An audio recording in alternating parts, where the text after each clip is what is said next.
La taverna del porto, ossia Pasquale e le sue donne, è una commedia musicale in 2 tempi la cui vicenda si svolge al porto di Napoli.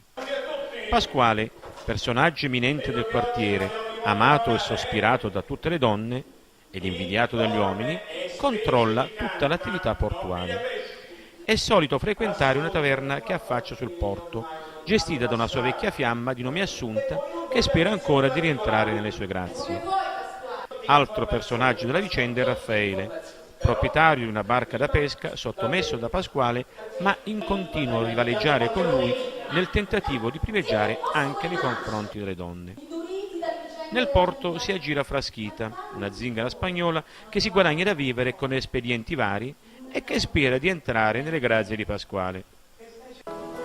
Tutta la vicenda si svolge sotto gli occhi attenti di Filomena, anch'essa vecchia fiamma di Pasquale, che però è stata ricambiata del suo amore con un semplice banchetto per la vendita delle limonate. Il tutto si movimenta quando Caroline, una bella e ricca straniera dall'oscuro passato, giunge a Napoli e subito suscita l'interesse di Pasquale. Dopo varie situazioni ricche di intrecci amorosi e di colpi di scena, la storia si conclude con un lieto fine.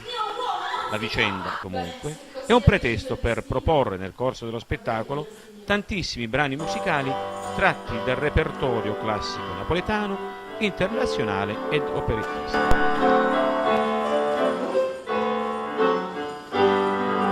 Quando viene appuntamento, guardo mare cade fronte, e te parla non risponde, sei distratto con